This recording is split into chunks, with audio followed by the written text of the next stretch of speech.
in the new year to come? Invest in taking care of your body. Invest in nurturing and nourishing your relationships. You will have to make one choice. You're not going to be spared by life. You will always have to make one choice. And if I think I don't change, I don't keep up with the times, well, I'm outdated. If you're not updated, you're outdated. Need motivation? Watch a top 10 with Believe Nation. What's up, Believe Nation? It's Evan. I believe in you, and this channel is designed to be a part of your daily success routine. So let's get your motivation to a 10 and get you believing in you. Grab a snack and chew on today's lessons from a man who went from being an electrical engineer for Hewlett-Packard to becoming a monk and a life coach, teaching people the importance of conscious leadership, happiness, and coping with stress. He's Gaur Gopal, and here's my take on his top 50 rules for success.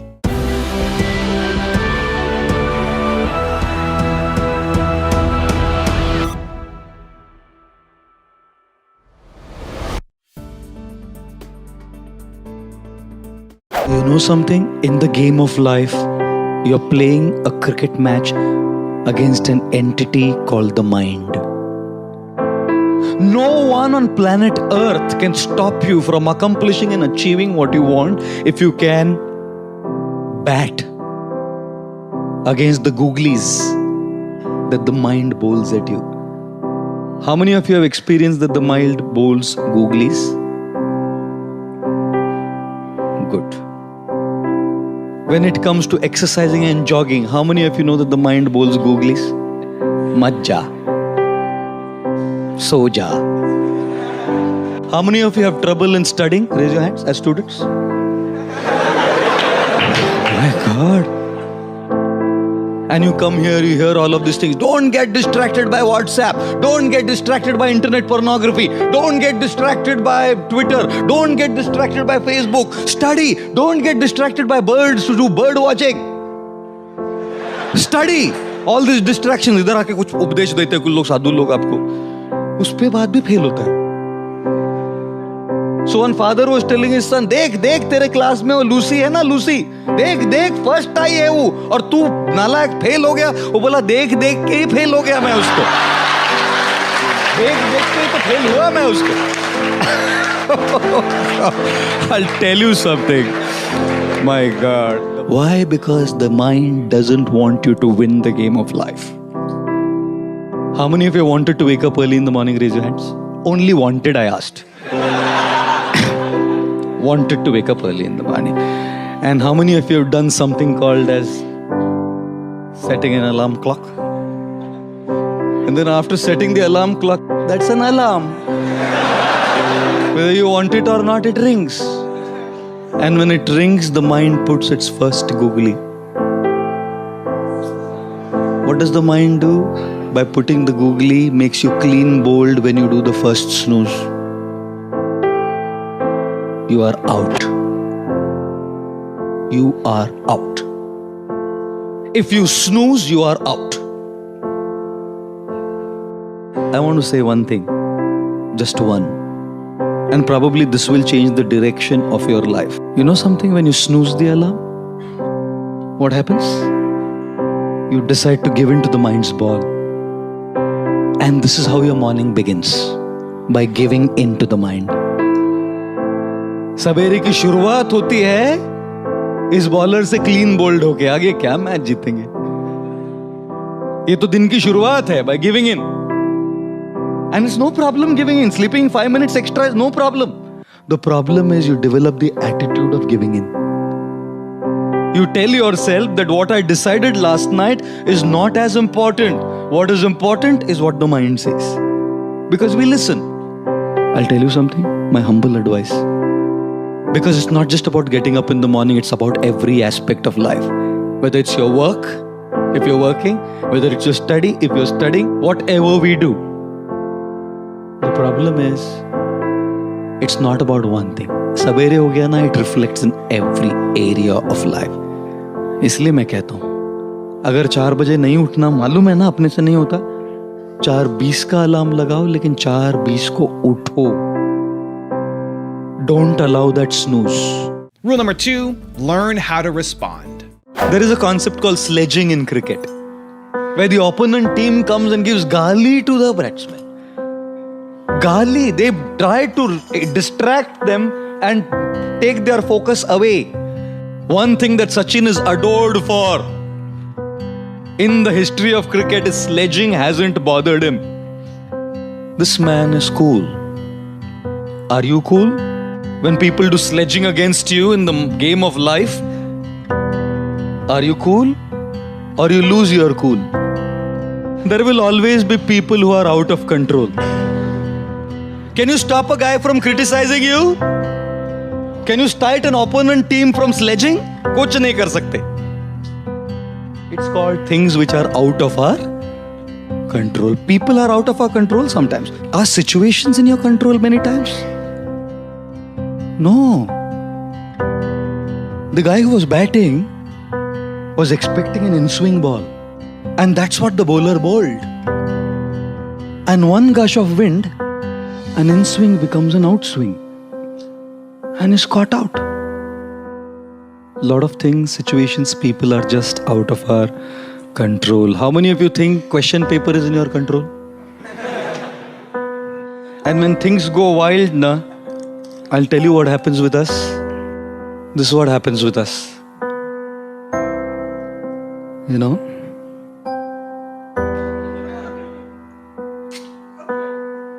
This is what happens with us, see? See how it foams up? We react. The stimulus of a person sledging against us, criticizing, pulling us down, envious of us, conspiring, politicking, makes us react and foam out. We start reacting also. And look at this. This is also sealed.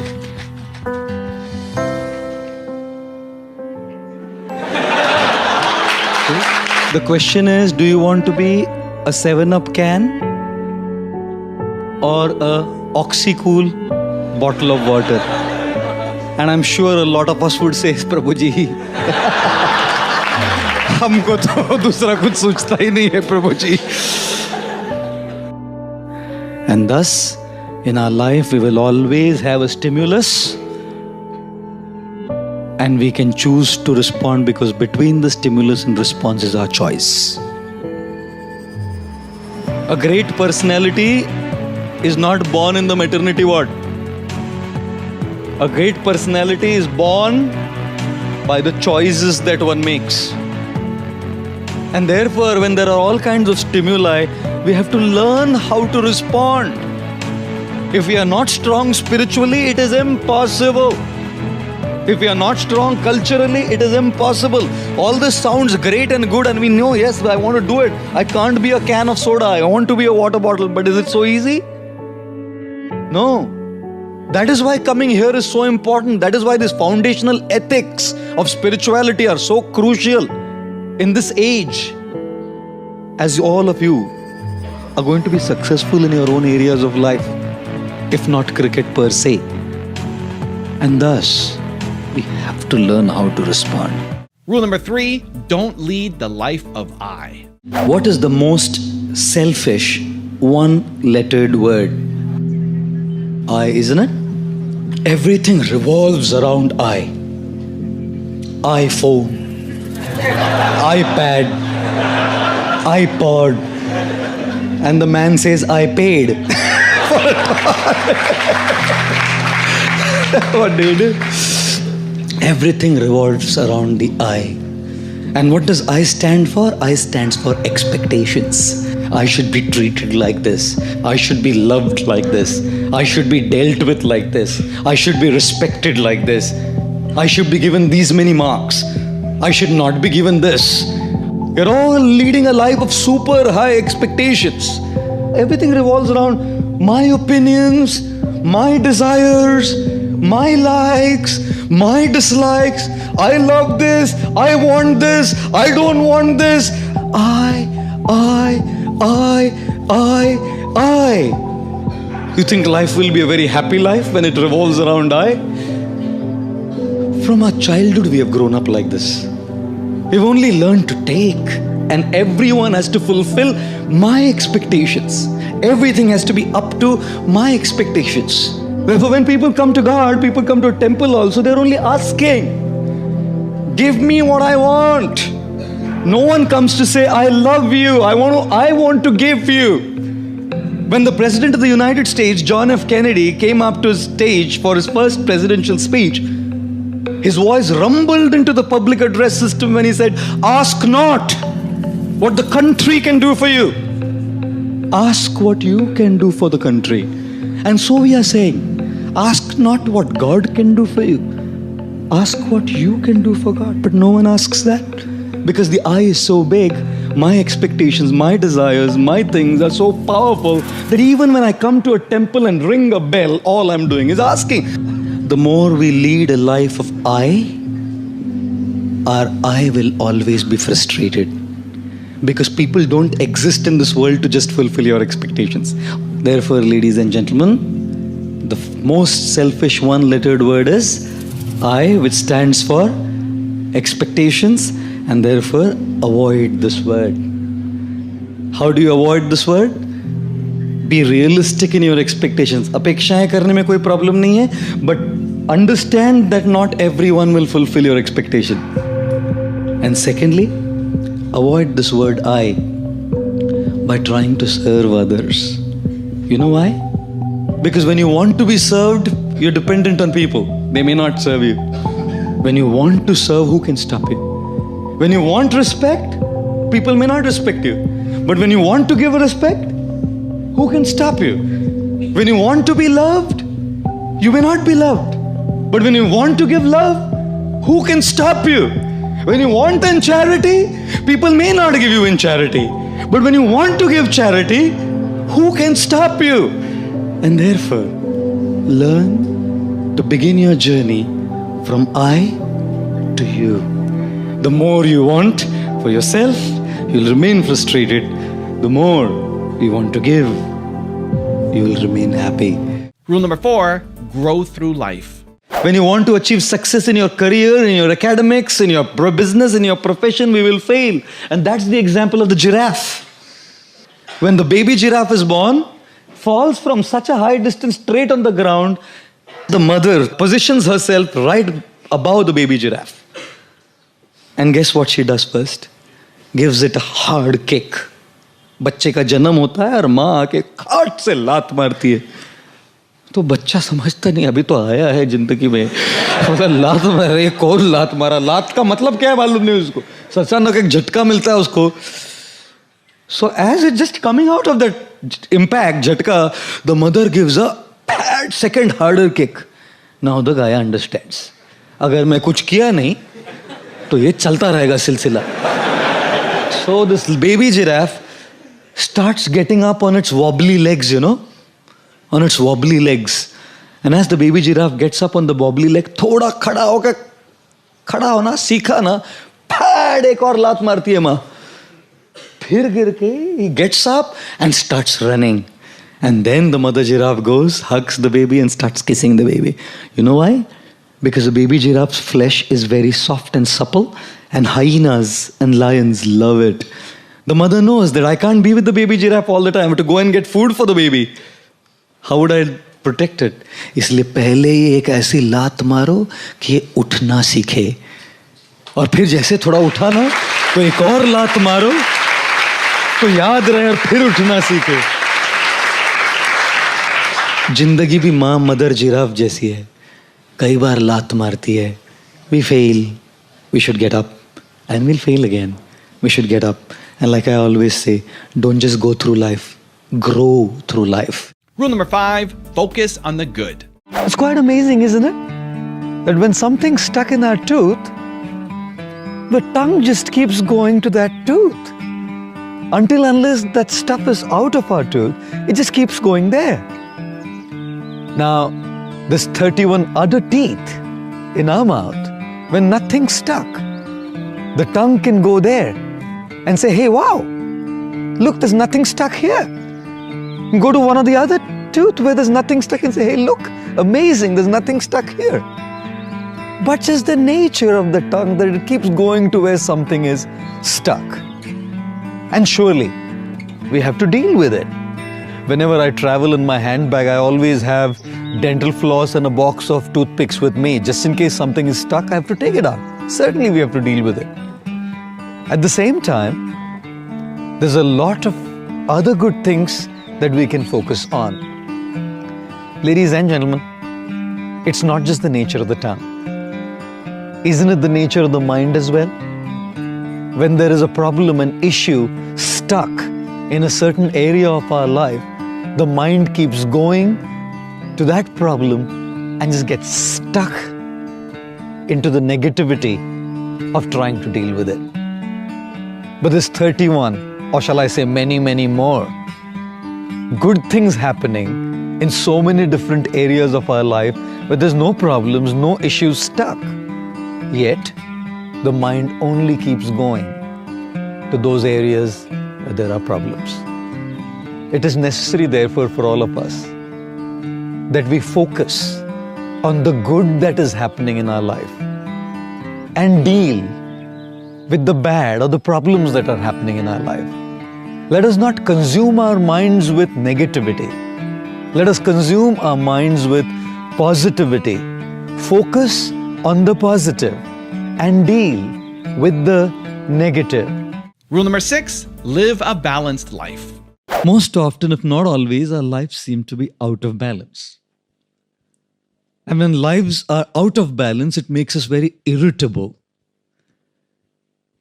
You know, when we drive a car, we always drive a car and a car has 4 wheels. A rhetorical thing to say, isn't it? You drive a car on these 4 wheels, and these 4 wheels in the car of life represent, first wheel, your personal life, your health, your mind, yourself, the things that you love to do, the things that you would want to do, not have to do.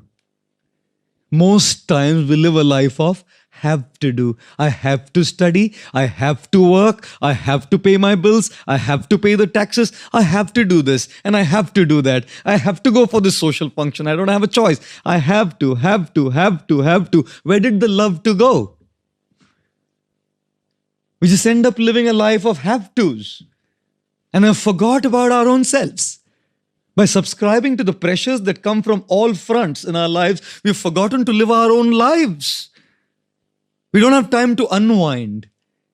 We don't have time to spend with our own selves. We don't have time to be with nature and take a deep breath and just relish the crispness of the air. We don't have the time to do all of that, especially in a metropolitan city like this. When the pressures are so high and the pace is so fast, we just don't have time for ourselves, ladies and gentlemen. And that's one car, one wheel of our car, isn't it? Personal life, our health, for instance, such an important thing. But at the cost of just running, we forget to pay attention to our own health. The second wheel of the car is family life. Demands attention, isn't it? Your personal life demands attention. Your family life demands attention, isn't it? Before marriage, when you are in love, they call it a crush, isn't it? But after marriage, all that is left is Candy Crush. All the crushes are gone and all that you're left with is a Candy Crush. Just keep playing Candy Crush. And all the headaches coming from all the pressures. One lady went to a doctor and the doctor said, "How's your headache, madam?" She said, "He's out of town." Gosh, I must tell you, it demands a lot of attention. Your personal life, the first tire, do you have one? Do you have a personal life is my question. Do you have time for your health? Even in my hectic schedule, I have made 5 days of exercise here still. In all the lectures and all the talks and everywhere I go, because that's what's going to keep me going. I have to give time to myself because I don't get more than 3.5 to 4 hours of sleep. So if I don't look at my physical fitness, I'm gone. Ladies and gentlemen, do you give time for yourself? Do you have time for yourself, your personal time? Or is that wheel out of balance? Is it a flat tire? The third wheel, tire of the car of life is your professional life. Your personal life needs attention. Your family life needs attention. Your professional life needs attention. And the fourth is your social life. Your friends, people around you, your colleagues, those relationships that matter a lot to you, those people who would support you in time of need. Because to your spouses, to your family, you could speak a little. Sometimes certain things are not always confided with just blood relationships. You need that social side. People to whom you can speak. Open up your heart. How often do we just carry this baggage of stress and load, anxiety and worry in our heads, lugging it all around as baggage? There's a social side to our life. Our friends, I've had those moments where I've snapped, even as a monk, because I'm a human being. Just because I put these robes of a monk doesn't mean I've become, a celestial angel. I'm still a human being. When one of those tires is out of order, if I haven't slept well, if my health is out of place, I'm going to snap out. You carry work pressures at home, you carry home pressures at work. Ladies and gentlemen, irritability is a symptom of an out of balance life. Stability in our responses is a symptom of a life in balance. We are irritable, we snap, we react at the drop of a hat for trivia just because we are out of balance. People who have a balanced life know how to handle pressure. People whose lives are not balanced sink under pressure and get so irritable at little things, they just kind of snap off. Rule number 7, face your fears. I'm actually a camera shy person, believe it or not. When people shoot me and they just post some clips, that's fine with me. But talking to a camera, it's a machine. It's just some electronic machine. The camera doesn't laugh. The camera doesn't cry. The camera doesn't have any interpersonal reciprocations and dealings. And I must tell you, I felt very nervous. In fact, a little fearful as well to speak into a camera. It was more a fear of failure, I would say, because, when you speak into a camera and if it's relayed and it's put online, how do people see it? Otherwise, when I'm with people, people have seen me speak. And I decided, when the motive is to serve and contribute, we have to face our fears. We have to deal with our fears, face them, and rise above them. At some point of time, I had to decide to come and speak. So one day I decided, that's it. I have to come, speak in front of the camera. The first time I did it, believe me, we will post that video once. You must see me speaking there. Stiff, expressionless, motionless, stoic, nonchalant face, And I guess I'm kind of slowly getting better. Because in order to deal with these fears, you have to face them. You have to start somewhere. Rule number 8, don't worry. It's a beautiful slide. When followed in life, I guarantee you, life will be different. I guarantee you, if this is applied in life, we can have peaceful night's sleep. Here it is. Do you have a problem in life? No? Then why worry? Do you have a problem in life? Yes. Can you do something about it? Yes. Then why worry? Do you have a problem in life? Yes. Can you do something about it? No. Then why worry? Isn't it? Is it not? Why worry? Rule number 9, choose how to live your life. In the journey of life as well, the takeoff, which is our birth, is completely beyond our control. We didn't choose our parents. We didn't choose which nation we were born in. We didn't choose which city we were born in. We didn't choose our socio-economic class we were born in. We didn't choose our looks. We didn't choose the religion we were born in. Our takeoff of the journey of life was completely beyond us.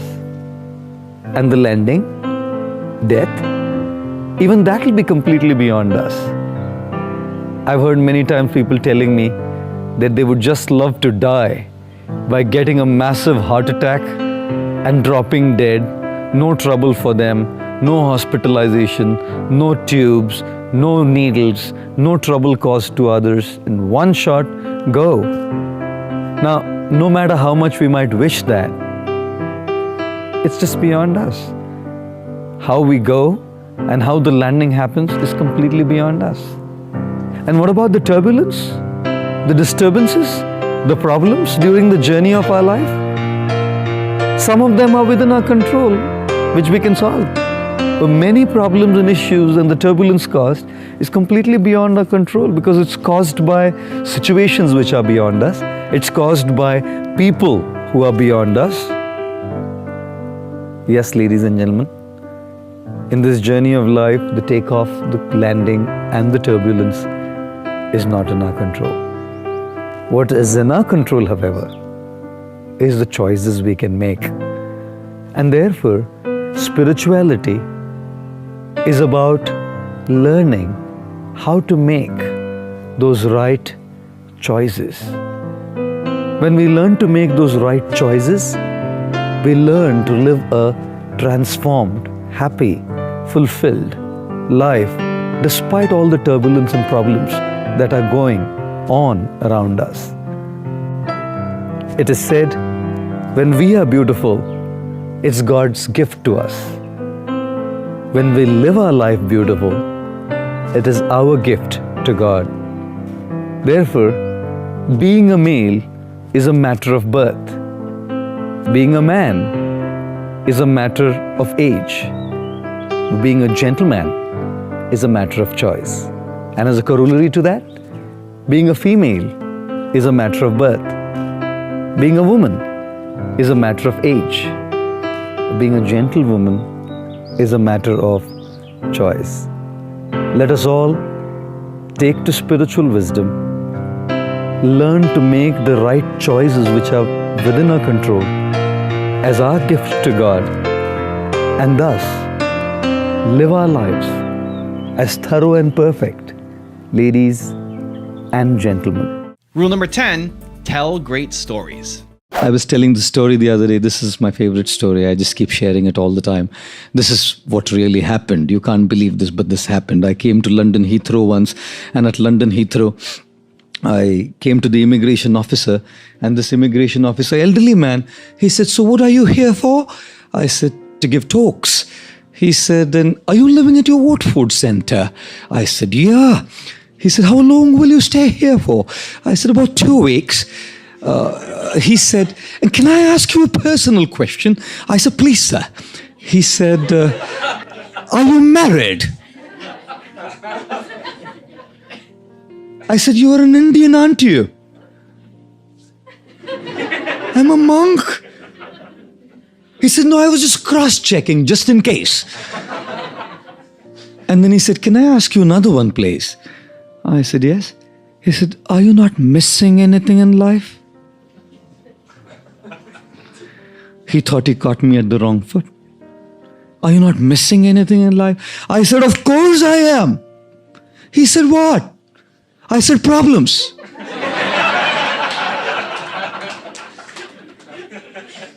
You know what? He loved my answer. Believe me, hand on my heart, he stamped my passport, and as I'm walking out of the gate, he put his hand on my head, blessing me, said, "Son, remain like this. Son, remain like this. You will never have to go through any issues and your problems in life."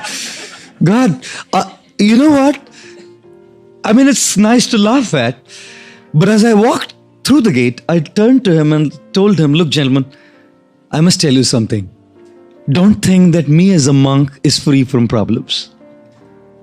Anyone who lives in this dog-eat, dog-live world, as they might say, or anyone who lives in this world full of rat race and pressures, whether it's you who are a student studying, or one of you corporates or business people who's working, or married man or lady who's kind of dealing with family life, or myself as a monk, we are all subject to our own pressures. We are all subject to our own stresses. We are all subject to our own individual worries and anxieties. Just the flavor is different. Rule number 11, utilize your time well. There are 4 things that we can never recover in our life. A stone, after it has been thrown into the valley. Words, after they have been spoken.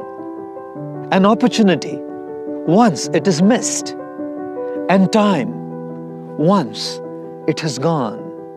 Considering the average lifespan of a human being today to be about 70 years, 17 multiplied by 12 is 840.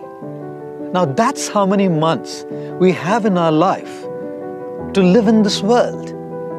And if life is represented by a jar and those 840 months by the marbles in the jar, every year 12 marbles are being thrown out of the jar. Last year, 12 marbles have gone as well. Gone forever, never to come back again. Look at how many marbles you now have in the jar to make a difference, to leave a mark, to stand apart.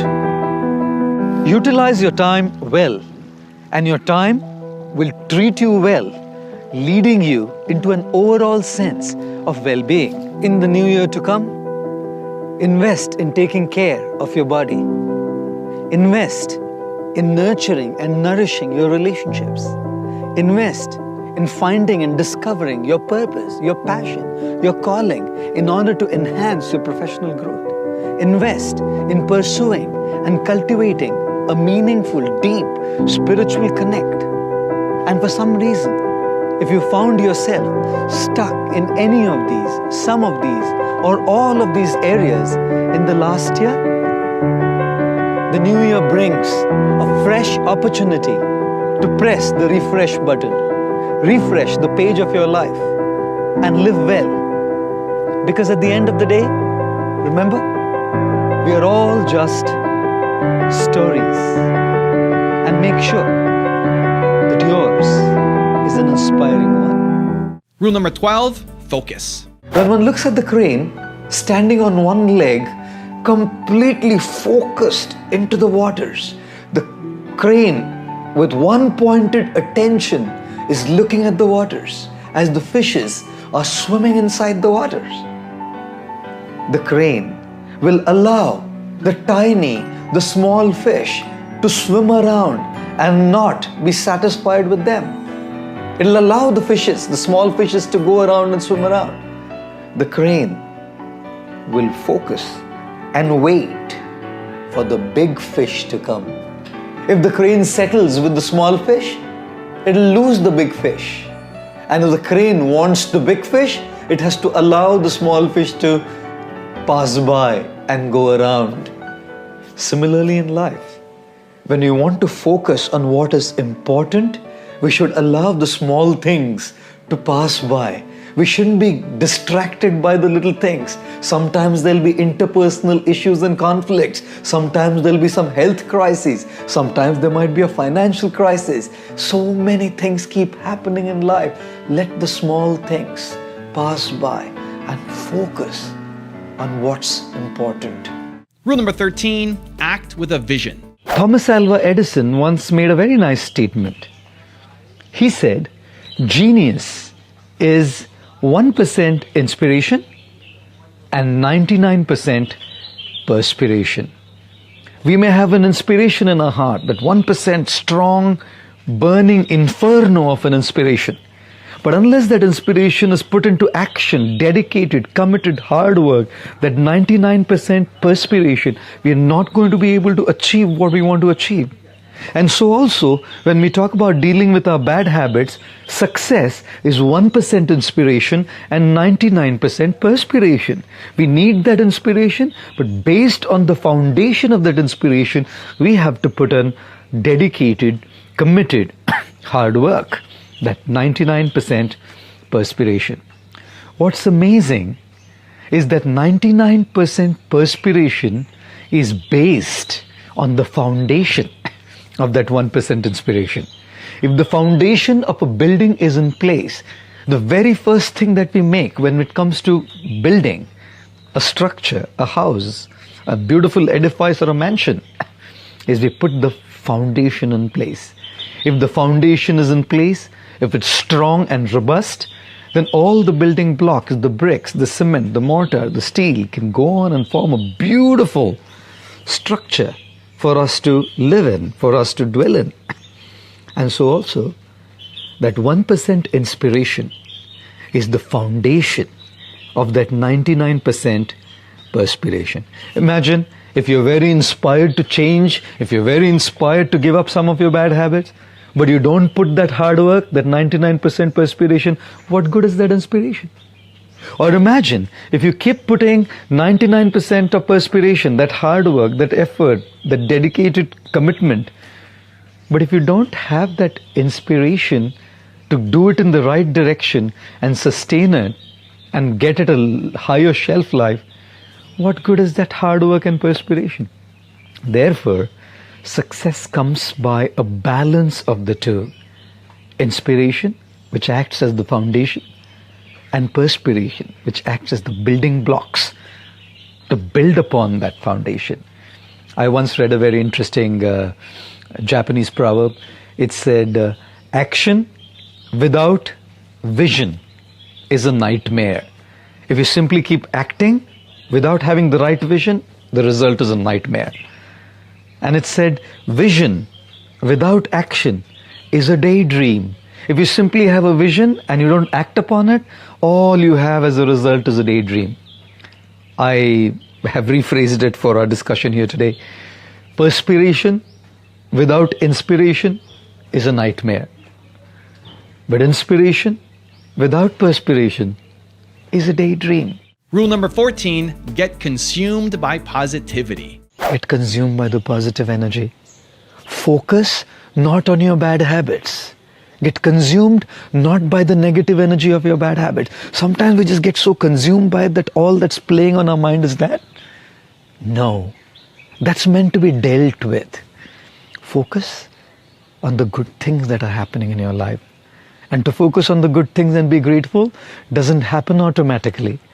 It's not our default setting. Our default setting is to go towards the negative. Our default setting is to focus on the negative. We have to customize our lives. By being consciously aware, we have to become more mindful and conscious of the wonderful gifts, the wonderful opportunities, the wonderful blessings that we've been showered with. And with that positive energy, with that positive emotion of gratitude, feel tremendously empowered to deal with our bad habits, to deal with our challenges. And therefore, do not be hateful about what you're going through in life. Be grateful for all those wonderful gifts that you've been given in your life. Rule number 15, take on challenges. I feel challenges are such an integral part of growth in our life. For example, a teacher will always pose higher and higher challenges to the students. Why? Because the teacher wants the student to grow in his or her understanding of the subject. Mathematics, for instance. What's mathematics in kindergarten and primary school, in secondary school, in university is different. Why? Because the challenge level goes on increasing. And the higher the challenge, and in a better way we are able to crack it, we simply grow deeper in our understanding of the subject. There is no meaning to life without a challenge. And the symptom of greatness is to accept that challenge in a very sportive spirit and learn how to grow deeper in whatever we are doing. Rule number 16, rewrite your mistakes. When you write, you will most certainly end up making mistakes. What's truly great is that right behind you is attached an eraser. and you can actually correct that mistake and once again write the right thing. Ladies and gentlemen, even in our lives, we make so many mistakes.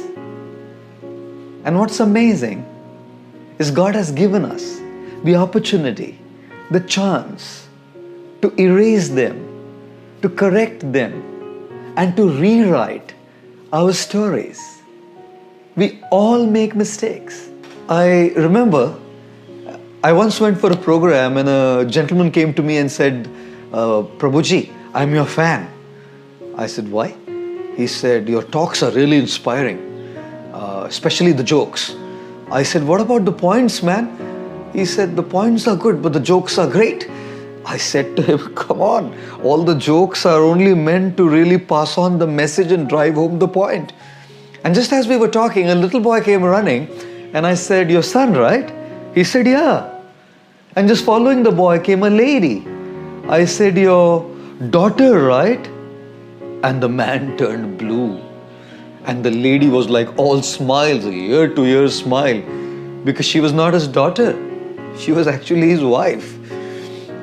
The guy turned to his wife and said, प्रभु जी को ज़्यादा seriously नहीं लेने का, उनको jokes मारने का बहुत आदत है. Oh my God, I realized, God, I had made a big mistake there by asking if it was his daughter when she was actually his wife. We all make mistakes.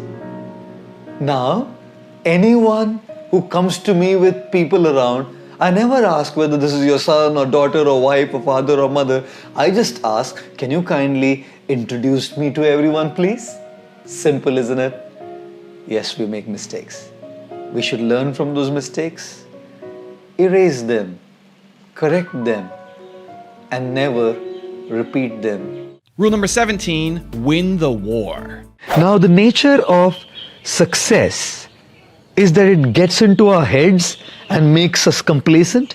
So the first, guys, if you've been successful in keeping up with your commitment, don't let it get into your head. Don't get proud. Don't get complacent, because complacency will stop your growth. And the nature of failure is whenever we are not able to keep up with our commitments, whenever we are not able to do what we want to do, is that it gets into our heart and makes us depressed. Ladies and gentlemen, if in the last week you haven't been able to keep up with your commitments, don't worry. Don't get depressed. Don't feel guilty. That guilt, if it helps you to improve, is good. But that guilt, if it just sends you into a mental trap, that guilt is no good. In fact, I always say this. It's not about losing a particular battle. It's about winning the war. Ladies and gentlemen, every war is made of many small and tiny battles. And it's only utopia, a fantasy, an imagination to think that those who are fighting in the war will win every battle. That is impossible. Even during the Kurukshetra war, when the 5 brothers, the Pandavas, the noble ones, were fighting with their 100 cousins, the vicious ones, the Kauravas, the whole idea was about winning the war. And the Pandavas kept losing many battles during the war. Abhimanyu, Arjun's son, was killed. Ghatotkacha, Bhima's son, was killed. The 5 sons of Draupadi were killed. So many losses during that war. It's not that the Pandavas won every battle, but they were certainly victorious in the war. And during those battles, when they lost those battles, it's natural that we feel depressed. It's natural that we kind of have the tendency to give up. This is when Lord Krishna came to their rescue by always bringing their attention to the final goal, to keep their eyes focused on the final goal of winning the war. Rule number 18, enhance your good habits. I really want all of you to truly introspect. If you decided something in the last year, 2017, and did you truly work on it through the year, and where do you stand today? Throughout the day today till we meet the next morning, tomorrow, at 8 o'clock, I want all of you to introspect. This one word, introspection, to see if you've actually worked on what you decided, or were you a victim of resolution, dissolution, and no solution. Ladies and gentlemen, I often say that habits are of three kinds. The first is our good habits. And when we talk about good habits, for example, saying a thank you, just as an example, or saying a sorry, being hospitable, courteous, kind is a good habit. And very often, it's just a habit though. Very often we could say a thank you or even say a sorry and not even mean it. We go into the autopilot mode, and that's why we call it a habit. It's just in the autopilot mode. We say thank you, we don't mean it. We may say a sorry, we may not mean it. And therefore, when it comes to good habits, in the year 2018, let us consciously enhance them. Not just sustain and enhance those habits, but consciously enhance those habits, which is basically, for example, we say a thank you, we mean a thank you as well. For example, if we say a sorry, we mean a sorry as well. They're good habits. And you could identify your own good habits and make sure that we do not continue them in an autopilot mode in the year 2018. So with the good habits, we don't want to be in the autopilot mode, but we want to consciously enhance the quality of those good habits as we enter the year 2018. Rule number 19, go through the pain. Unless you go through sharpening, what is within you will not come out. The pencil has to go through painful sharpening before the sharp lead comes out and makes an impact. Ladies and gentlemen, similarly in life, unless we go through painful sharpening, the best things within will never come out. As they say, no pains, no gains. Rule number 20, do the right things. Some of you have commented and asked me this question that all this sounds easier than done. It's easy to say these things, easy to listen to these things, but when it comes to practical implementation, application, and dealing with these things in real life, it seems very difficult. It seems very hard. But that's very true. What you've said is perfectly true. Because only the wrong things come very easy. The right things that we need to do in our life don't come that easily. You know, when we do the wrong things, they give us that momentary pleasure and they're extremely easy to do. Although they give us that momentary pleasure and they're easy to do, in the long run, however, we have to pay a very high price in terms of our physical, emotional, mental and spiritual well-being. Although they give us pleasure and they're easy, God, they really cause a lot of trouble later. On the other hand, the right things, they cause pain in the beginning. They're painful to do. It's a lot of hard work. They don't come easy. And if we just are willing to bear that initial pain, that initial hard work, that initial discomfort, and that initial could be a long time actually, in the long run, these right things, these right habits pay back a massive premium to us in terms of sustained pleasure, safe pleasure, which has a very high shelf value and it is not at all destructive to our overall sense of well-being. This kind of pleasure coming from the right things, Lord Krishna calls these pleasures in the Bhagavad Gita as sattvic pleasures or pleasures in the mode of goodness. They cause pain in the beginning, discomfort in the beginning, but they pay back a huge premium in terms of sustained high shelf pleasures. On the other hand, Lord Krishna calls this short-term pleasures that come by doing wrong as pleasures in the mode of ignorance or tamasic pleasures. These pleasures are momentarily very exciting, thrilling, exhilarating, and they're easy to go. But in the long run, we have to pay a huge price. Therefore, ladies and gentlemen, do not worry so much about what is easy. or hard. Worry about what is right and wrong. The right things may be hard, but we should be doing it in our long-term interest. The wrong things may come easy, but we should be avoiding them in our long-term interest. Therefore, even if being polite, sensitive, swift, sportive, kind to others may be hard, even if putting all these things that we've spoken in the last couple of days into practice sounds very hard and difficult, but that's the right thing to do. Ladies and gentlemen, in our transformative journey, we have to worry about the right thing to do, not the easy thing to do. And right things require a lot of hard work. But bit by bit, as we work hard, we can get there. Rule number 21, get up and start running. अगर आप जीवन में यशस्वी होना चाहते हो, अगर आप जीवन में सक्सेस प्राप्त करना चाहते हो, तो मेहनत करनी पड़ती है, दृढ़ता से जीना पड़ता है, डिटर्मिनेशन से जीना पड़ता है, धीरज रखना पड़ता है, पेशेंट बनना पड़ता है। और यदि इन सब का पालन भी करो, तब भी कई बार जीवन में चुनौतियां आती है, चैलेंजेस आती है, हम फेल हो जाते हैं, हम गिर जाते हैं और निराश हो जाते हैं। सक्सेस का, यश का सबसे बड़ा शत्रु है निराशा। यदि निराश हो जाओगे तो सब कुछ खो बैठोगे। जब भी निराश हो जाओ ना, तो बस माँ जिराफ को याद कर लेना। जब माँ जिराफ अपने बच्चे को जन्म देती है, तो माता जिराफ बड़ी ऊंची होती है और वो बच्चा ऊंचाई से जोर से जमीन पर गिर जाता है।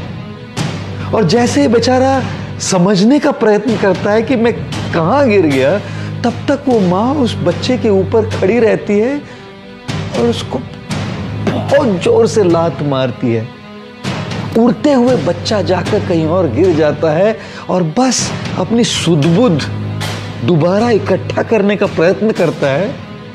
फिर माँ उसके ऊपर आकर खड़ी रहती है और दोबारा एक बड़ी जोर से लात मारती है। बच्चा समझ जाता है कि यदि मैं कुछ न करूं ना, तो लात खाते रहना पड़ेगा। अपने बड़े ही कमजोर पैरों पर खड़े रहने का प्रयत्न करता है वो जिराफ का बच्चा। फिर दोबारा मां आकर उसको लात मारती है, बच्चा फिर गिर जाता है और समझ जाता है कि यदि मैं खड़े रहकर भागूं नहीं, तो बस लात खाते रहना पड़ेगा। जिराफ का ये बच्चा तेजी से भागने का प्रयत्न करता है और तभी मां आकर अपने बच्चे को चूमती है, आलिंगन करती है। मां जिराफ भली भांति जानती है कि जंगल में बड़े खूंखार पशु है, शेर, लोमड़ी इत्यादि, जो नवजात प्राणियों का मांस बड़ा पसंद करते हैं। और माँ जिराफ तो बच्चे के साथ, उस शिशु के साथ हमेशा नहीं रह सकती। तब अगर वो बाहर चली जाए तो इस बच्चे की रक्षा कौन करेगा? इसलिए सबसे पहले जैसे उसका जन्म होता है, उसको लात मारती है ताकि वो उठना सीखे। दोबारा लात मारती है ताकि उसे वो उठने की जो क्रिया है वो याद रहे। दोबारा लात मारती है ताकि केवल उठे नहीं, दौड़ना प्रारंभ करे। जीवन में कई बार चुनौतियां आएंगी, चैलेंजेस आएंगे और हम गिरेंगे, हम फेल होंगे, लेकिन माँ जिराफ और उसके बच्चे को याद कर लेना चाहिए। जब भी चुनौतियां आए, जब भी चैलेंजेस आए, जितनी बार भी आप गिरो, उठना सीखो। उस बच्चे से उठना सीखो, उठ के खड़े रहना सीखो, खड़े रह के भागना सीखो। अगर उठोगे, खड़े रहोगे, भागना सीखोगे, तब यश, सक्सेस के ऊंचे से ऊंचे शिखर पर पहुंचना सीखोगे। Rule number 22, find the right balance. In the world out there today, people have a wrong idea of success. People think success means achievement. And people think success means having all what the world is promoting to you. So the more you have, the more successful you are and the more happier you are. That's a completely wrong idea of success that people have. Now, when you're wanting to achieve and you're wanting to get the best and you're wanting to get there all the time, obviously you have to work hard. Loads of people are putting in 14, 16, 18 hours of work, not prioritizing their health, not prioritizing their hobbies, not prioritizing their family, not prioritizing their spirituality, not prioritizing their unwinding themselves. But how much do you prioritize? There's so many things seeking your attention. Correct. Is there a risk of people spreading themselves too thin, and how do you figure that out? How do you fix that? I don't think so. It's a question of spreading yourself out. I think it's a question of finding the right balance. Irritability and lack of satisfaction is an outcome of a life out of balance. A life out of balance. Now it's like when an artist is wanting to make a painting or a pencil sketch, and if he's sharpening the pencil, someone comes and says, "Hey man, you're wasting your time sharpening the pencil." But unless you sharpen the pencil, whatever you do is going to be extremely blunt. So if you even want to be effective at work and achieve, it's better that you be internally focused. If you're not focused and if you're not internally and mentally stable, your output at the workplace is low as well. I'm saying that if you prioritize those things that mean to you, you work on yourself, you work on your internal self, the consequence of that would be you'll be super productive in less number of hours. People are taking much longer to do something that they could have done in much shorter amount of time because they're distracted, they're not focused, they're not together internally. What you're saying is very simple, but it's not easy. Absolutely. So let's cut to the chase. Sure. Give it all to our viewers. A few practical solutions to continue to focus on oneself and not be distracted by the noise that there are. Some Correct. practical solutions. Correct. Number one, start taking an inventory regularly. Okay. Don't just go with the flow. If you're not even paying attention to, if you're not even cognizant, if you're not even identifying those areas, you're not going to work on them. So first identify that I need to work on this. Understand that this is a priority. Step two is regularly take time out. If you don't take a break, you're simply leading to a breakdown. Okay. A break is going to help you get to a breakthrough, but a lack of break is going to get you to a breakdown. If you have ever read the book The Monk Who Sold His Ferrari, it's a guy who's been working, achieving, putting his 200% and gets a cardiac arrest at a young age in the courtroom. What is it all about? You've achieved everything and you're a massive failure because you couldn't work on your life. So two is take a break. Now you might say, man, I'm really busy. How am I going to take a break? Which basically means you've not got it right. If you can't take a break, you're leading to a breakdown. Prioritize that break so you can achieve a breakthrough. Yeah. I know breaks are not easy. Even me, my life is 150 to 200, sometimes 250 flights a year. Exactly. That's how much I travel. How do you take a break? I've learned the art of unwinding on the go. How do you do that? You have to do it on the go. Prioritize it. Listen to your favorite music. Read your favorite book. Eat your favorite food. Meditate while you're on the go. Sit there. Unwind yourself. Learn the art of cutting off from the surroundings while you're sitting in the car driving back home. You're sitting on a 17 hours flight to New York. What are you going to do all those 17 hours? Learn the art of cutting off from the surroundings and going within. I do that. Rule number 23, see challenges as opportunities. December 10th, 1914. There was a massive explosion in West Orange, New Jersey, United States of America. 10 buildings in a factory owned by the legendary inventor Thomas Edison were engulfed by flames. 6 to 8 fire departments rushed to the scene but could not curb the chemical-fueled inferno. After having tried all that he could, as Thomas Edison calmly stood there, watching the fire destroy his entire life's hard work, his 24-year-old son Charles came over and stood next to him. In a childlike voice, Edison said to his son, "Charlie, go and get your mother and her friends. They'll never be able to see a spectacular fire like this in their entire life." Astonished and shocked by his father's response, Charles asked Thomas Edison, "Our entire factory is being burnt down to ashes, Dad." Thomas Edison replied, in complete composure, Yes, our factory is being burnt down to ashes. But all the mistakes we have made so far in the factory have also been burnt down to ashes. We will start all over again tomorrow. That evening, Thomas Edison told a New York Times reporter, although I'm 67 years old and I'm completely exhausted from running around and trying to control the fire, tomorrow I'll start all over again, afresh. And so he did. The next day was a fresh beginning for Thomas Edison and his son Charles in trying to rebuild what had been destroyed by the fire. Often, this is what life does unto us. Our dreams are shattered, our hopes broken, efforts baffled. Great people, they don't cry. They try to rebuild their dreams. Great people don't give up, live up to the challenges that life throws at them. Great people don't go through, they grow through the difficulties that come on their path. They start all over again with great hope, with great determination, with great grit. And that is why they reach the highest peaks of success that most people only aspire for. That is why I say, no challenges, no success. No challenges, no success.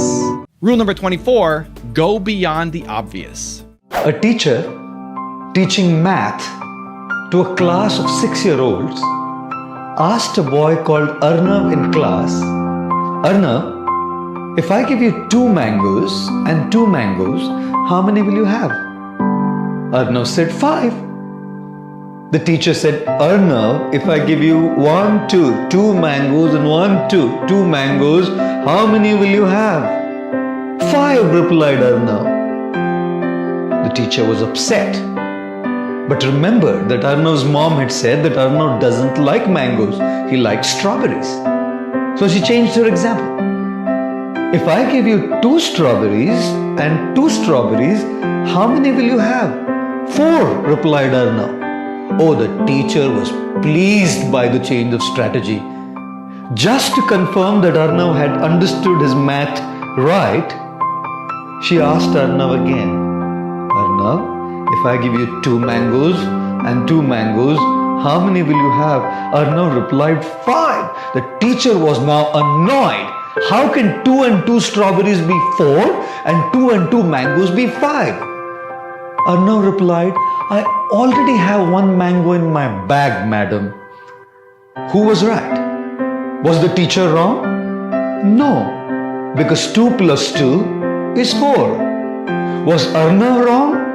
No, because 2 plus 2 is 4 and 1 mango in my bag makes it 5. Isn't it a fact that all kinds of conflicts come because of the gap between technical rightness and practical rightness? The teacher was technically right. Technical rightness means to see the obvious. Technical rightness means to see what is visible. And Arnav was practically right. Practical rightness means to see beyond the obvious. Practical rightness means to see beyond what is visibly seen. Practical rightness means to see the hidden mango.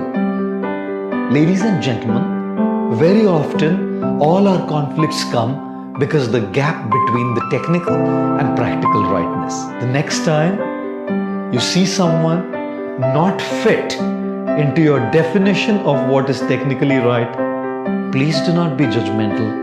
Go beyond the obvious, go beyond the seen, and try to look for the hidden mango, which will truly help you understand the person and resolve the conflicting situation that you are in. Rule number 25, break the mold.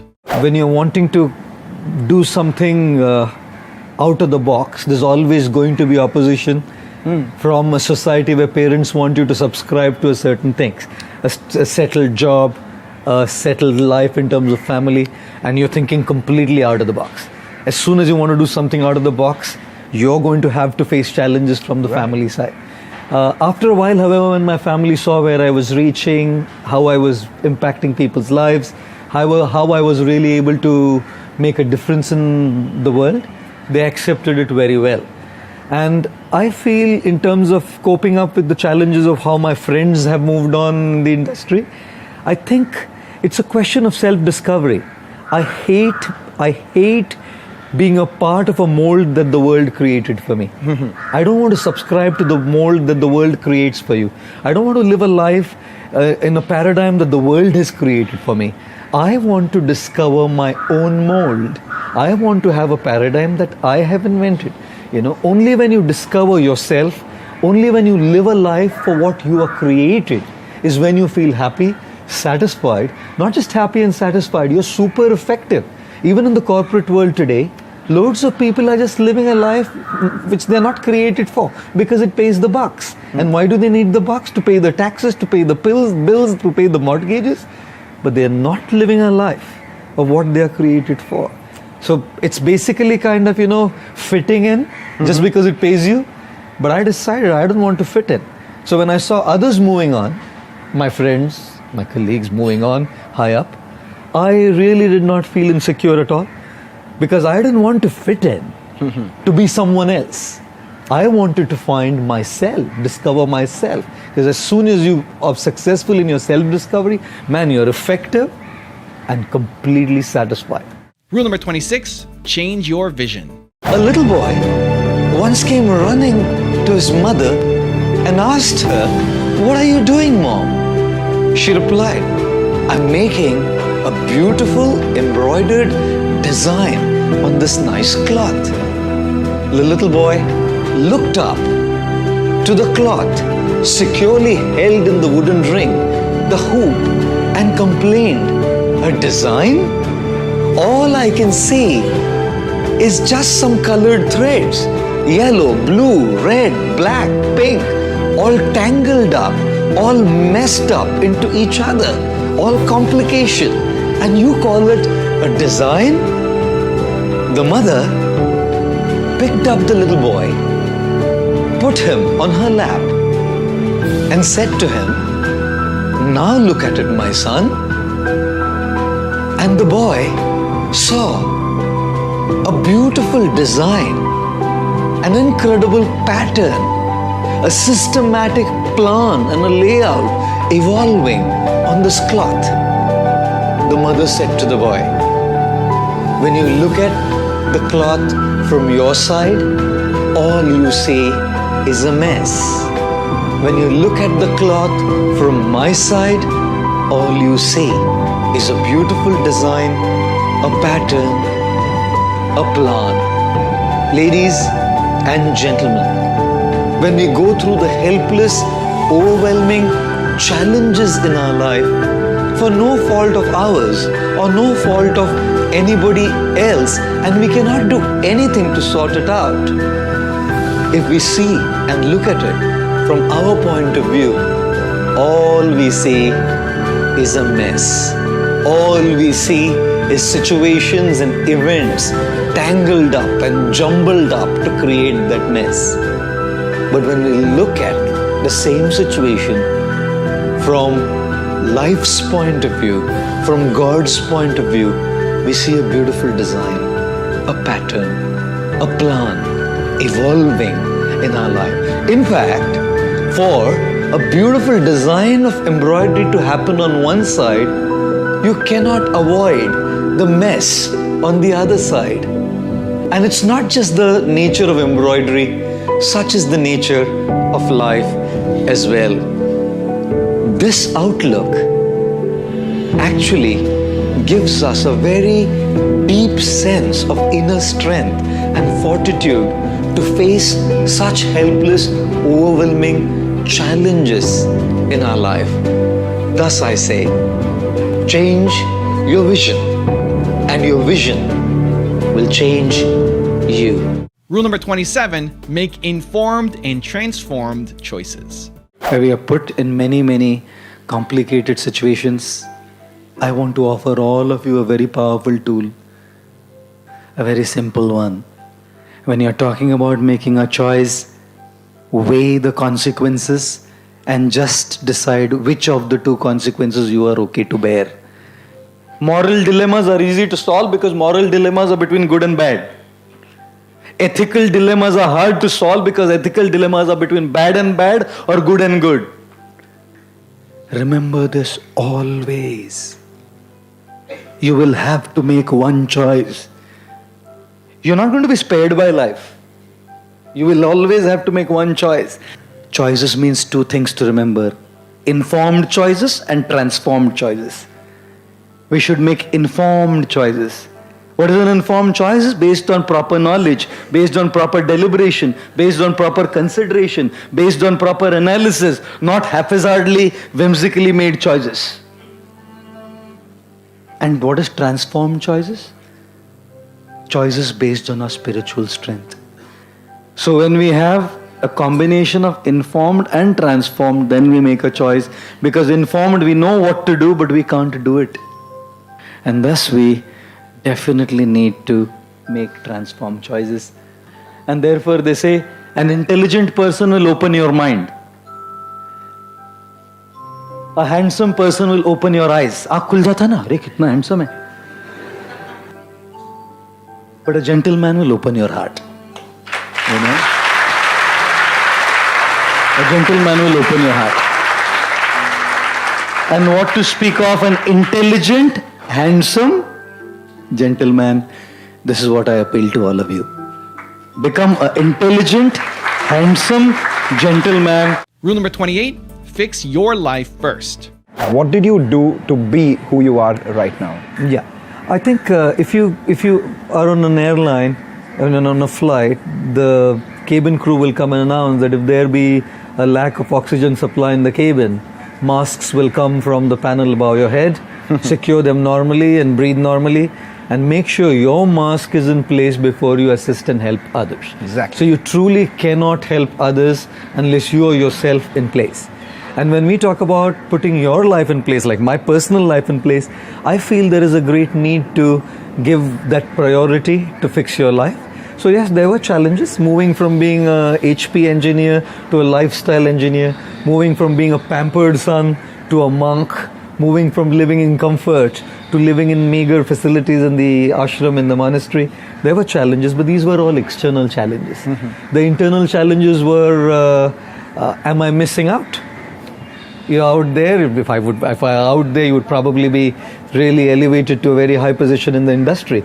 So initially when I just came in, the challenge was, am I missing out? And that challenge was taken care of by seeing the kind of lives that were being impacted by what I was doing.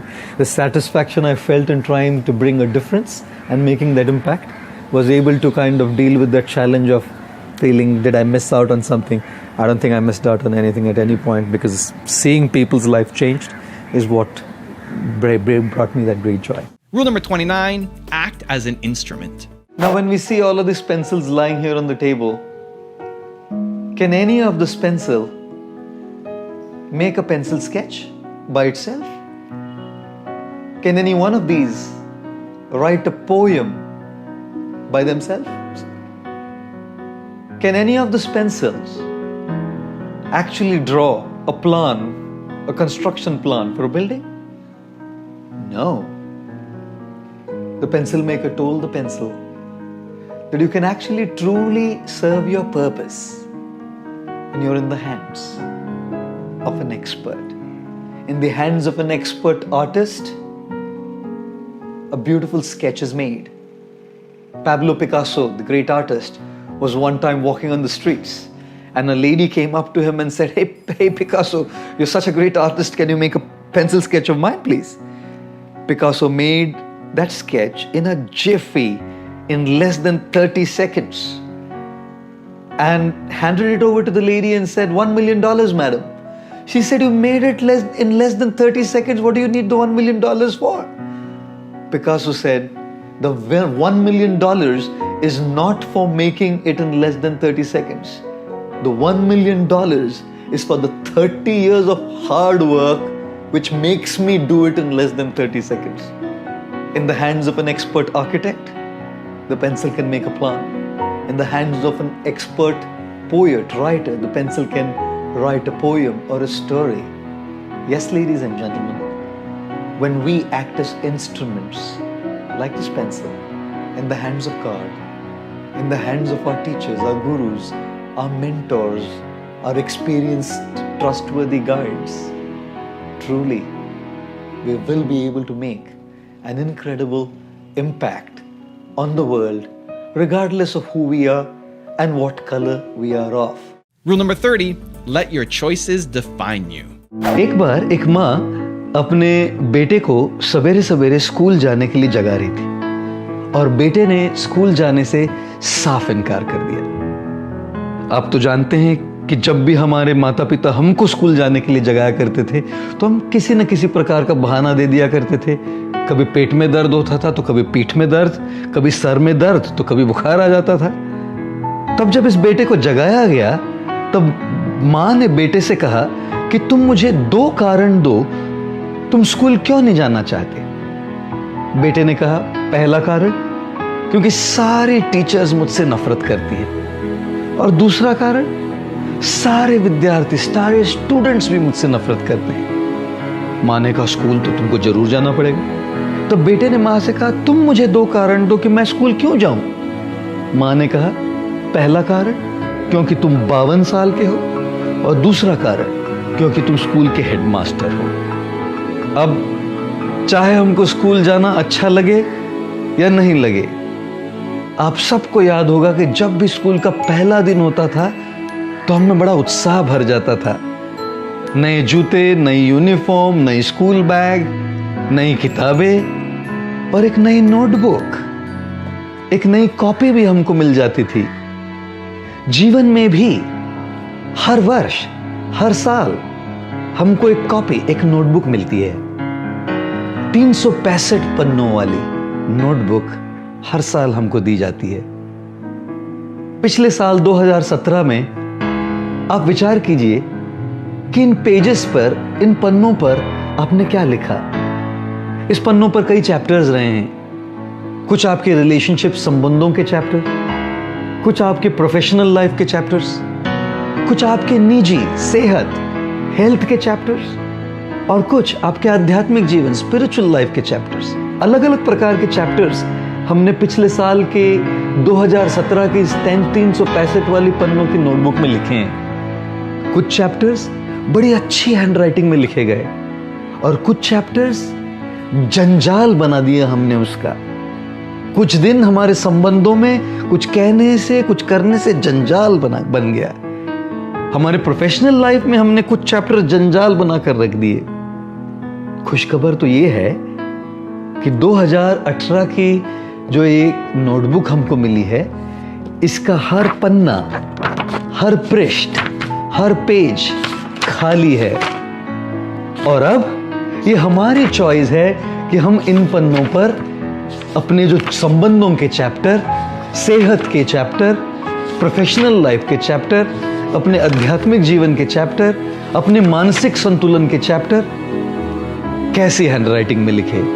अच्छी handwriting में एक जंजाल बनाकर रख दे। और इसीलिए जैसे भी हम चॉइस करेंगे उसी प्रकार का हमारा जीवन का अनुभव होगा। Rule number 31, follow the change. I believe that the 7 greatest, I would say the 7 words which are the greatest enemy of growth and progress in any field, including what I'm doing, are, we have always done it this way. Nokia thought we've always done it this way. They are out. Blockbuster thought they've always done it this way. Netflix threw them out. If I as a monk thought that we have always done it this way, the monks in the past have always spoken this way, they've always been this way, well, I would be out as well. My not wanting to be out was not because I wanted to be the center. My not wanting to be out was so that I can reach out to people and help make a difference in their lives. So obviously I had to change with times. Obviously I had to change my jargon. Obviously I had to bring in a punch of, a bit of humor in there. Obviously I would have to speak lines which will resonate with people. It's like, I hate using the word, but it's like saying old wine in a new bottle. Right. Principles never change. Values never change. Knowledge and wisdom doesn't change. But how you bring it to people, that certainly can change. And I believe that's what's resonated with people. It's not that I'm saying anything new. It's the same wisdom, the same knowledge. Many people are speaking it. But just the way you package it. So Nokia failed in packaging themselves rightly, coming into digital photography. Right. Blockbuster denied when Netflix approached them. They're out. And if I think I don't change, I don't keep up with the times, well, I'm outdated. If you're not updated, you're outdated. Whether it's spirituality or the industry out there, it doesn't matter. Rule number 32, live in the now. I think when we talk about being in the present, we don't have to start getting into the present when the pressure is high. We need to start practicing being in the present when the pressure is low. There's a very nice quote that I read once in one of the barracks of the Indian Army, which said, when you sweat a lot in times of peace, you bleed less in times of war. Right. IPL, for instance, cricket. Yes. Now, when the match is on, the world tournament's on, the competition stops, you're right there under the spot, which means the pressure is high and you need to be focused, you need to be present. You can only do it effectively when you learn to be present in the smaller things of life. I often tell people that when we talk about being present, one thing that we should start practicing is start being physically present. Like I give the example, I have a glass of juice here, when I'm sipping this mango juice, why do I need to watch television? Why do I have to keep checking messages on my phone? What I'm doing by looking at the television, by looking at the phone, is being distracted from drinking the juice. So if I'm drinking the juice, let me just drink the juice. What's happening is I'm being present, physically present. Now, it's not so much about just drinking the juice, but about cultivating the attitude behind drinking the juice, of being present in what I'm doing. I also tell people, beyond being physically present, we need to also be emotionally present. Very often you see people today are talking to each other, chatting with each other. They're looking around here and there. They're scrolling on their phones. They're looking at their messages. They're sending WhatsApp messages. What they're doing is they're completely getting distracted and not learning to live in the now. Being emotionally present means when I'm talking to you, for instance, I am with you. I'm not looking at this plant behind me. I'm not looking at the camera here. I'm not looking at the cup of juice. I'm looking at you. I'm soaking in every single word as you speak. Now, it's not just about speaking. It's about cultivating the attitude of being present. Rule number 33, increase the standard of your life. Whether you drive a Volkswagen or you drive a Bentley, the road remains the same, doesn't it? Whether you speak on a Samsung or you speak on an iPhone X, whoever you're calling remains the same, isn't it? Whether you're flying economy or you're flying business, the destination where you're heading remains the same, isn't it? Whether you're wearing a simple fast track or you wear an Omega or a Rolex, the time remains the same, isn't it? It's quite amazing how we work ourselves up so much with increasing the standard of living that we forget to increase the standard of our life. And which is why wherever I travel, I make an appeal to people. There's nothing wrong with an Omega. There's nothing wrong with a Bentley. God bless you with that, and if you have it, drive it, no problem. But in trying to enhance and increase and improvise the standard of your living, please, do not compromise with the standard of your life. It's not the standard of your living that makes you happy. It's the standard of your life that makes you happy. And very often, we forget to give attention to those things that can truly make us happy. Which is why I always say things that I'm talking about, they have utility value, right? Not happiness value. Travel business class or first class. Travel, no problem. Drive a Bentley, no problem. But in doing so, never, ever compromise on those principles that also improve the standard of your life. And therefore, I always say, some people are so poor, so absolutely poor that all they have is money. That's all they have. That's all they have. I consider that life a poverty-stricken life. If all you have is money, you're the poorest person in the world. Because there's more to life than money. And there's way more to life than what money can buy.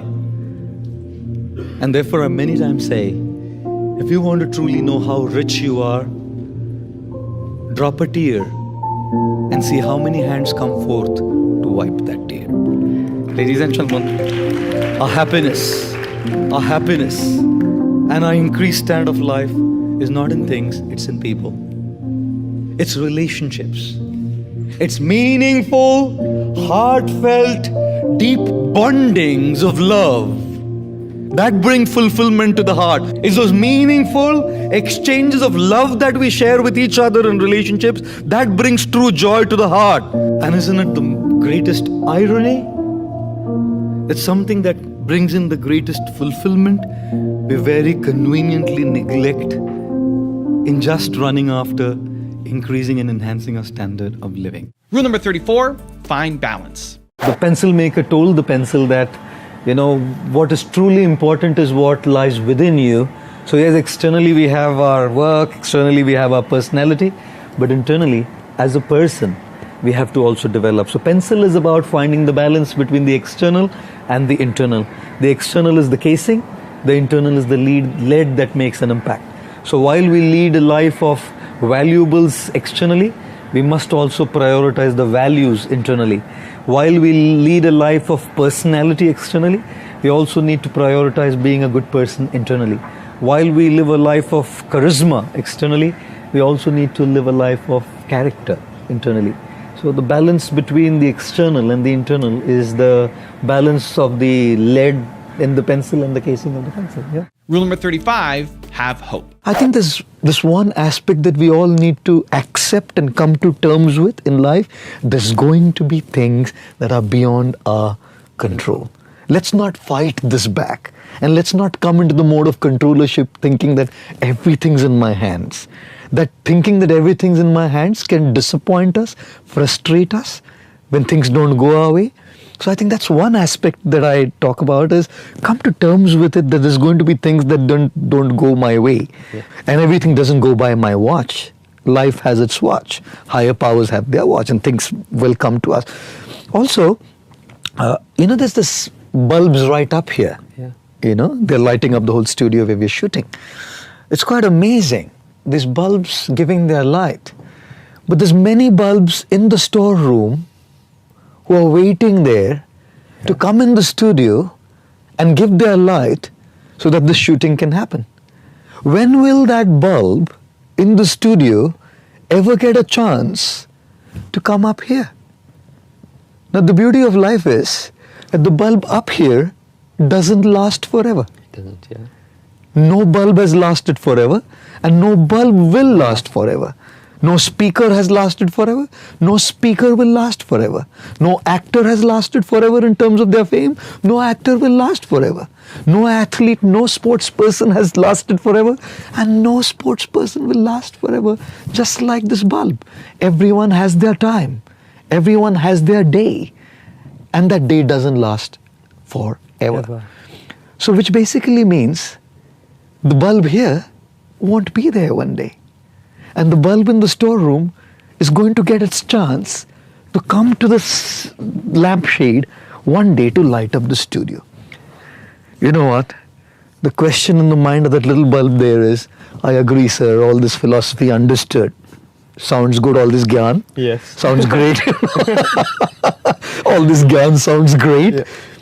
But how do I continue until then? That is the question.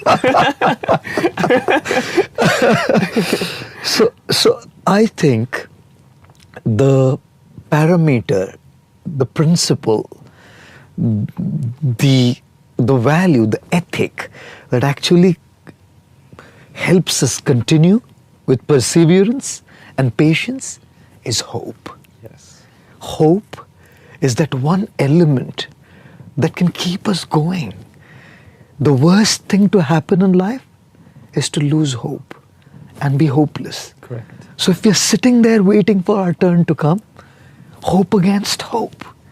One day, I will also have my time and my place.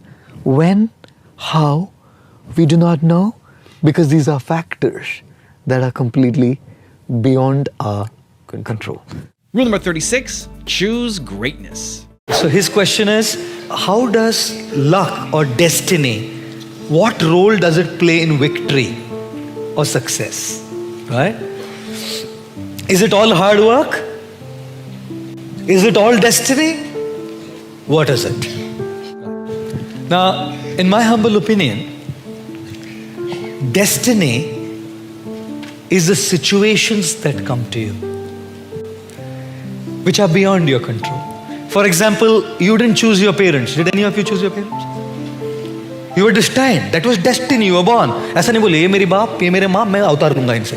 Have you ever thought like that? Never. Did you ever choose your looks? ऐसा नाक होगा, ऐसा कुछ. Do you choose? No one looks as good as their Facebook profile picture, and no one looks as ugly as their Aadhaar card picture. No one. No one looks like that. Correct? So situations are destiny. You didn't choose them. They came to you. If someone comes and insults me, I didn't choose it. It came to me. That situation is destined. But my response to those situations is my choice. Response is not destiny. What I choose is my choice. And when I choose it, that decides my future destiny. This is why they say man is the maker of his destiny, not situations. Situations will remain what they are, but how you respond to those situations is completely and entirely your choice. You have that situation which is destined. Now you have a choice to work hard, to cultivate that attitude. That attitude is not destiny. That attitude is a choice. And when you choose that attitude, hopefully victory will come to you right away.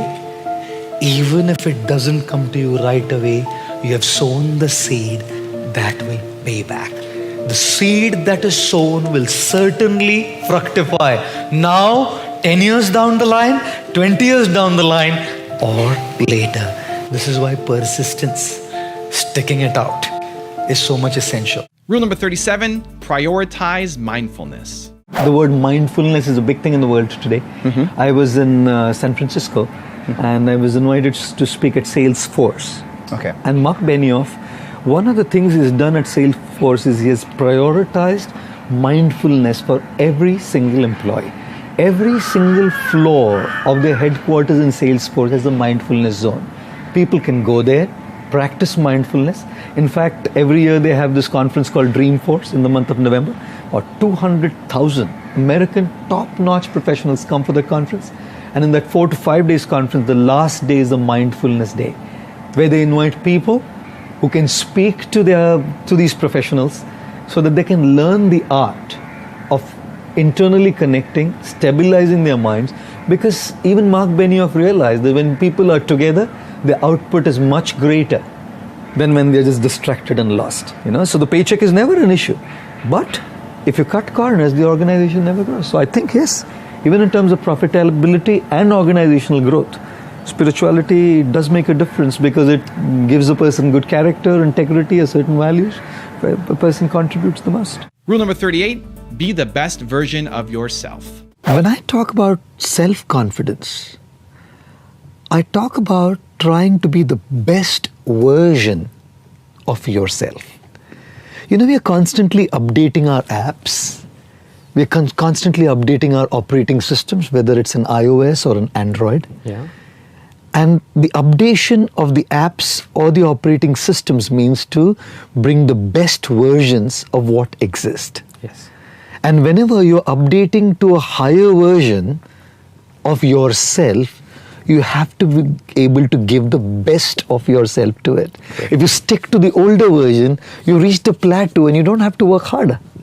But when you update yourself to a higher version, you have to give the best of yourself and 200% of your energy there. Yeah. Hard work, coming out of the comfort zone. Which is why many times I say, you are your own competition actually. That's true. Nobody is your competition. That's true. We have to compete with ourselves every single moment, every single day to get better than ourselves, to get the better versions of ourselves, to get the best version of ourselves. So when I talk about self-confidence, I talk about being the best version of yourself and having that full confidence that I can crack it. I can get there. Rule number 39, transform currency to happiness. It's amazing how money can be known by so many different ways. In a temple, church, or charity, it's called a donation. In a school, it's called a fee. In a marriage, dowry. And in a divorce, alimony. When you owe money to someone, it's called a debt. When you pay it to the government, it's called a tax. In a court, it's a fine. When you receive it regularly after retirement, it's called a pension. When an employer gives it to a worker, it's called a salary. When a master gives it to a servant, it's called a wage. When children receive it, it's an allowance.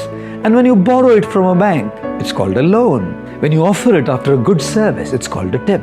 When paid to a kidnapper, it's called a ransom. When illegally received in the name of a service, it's called a bribe.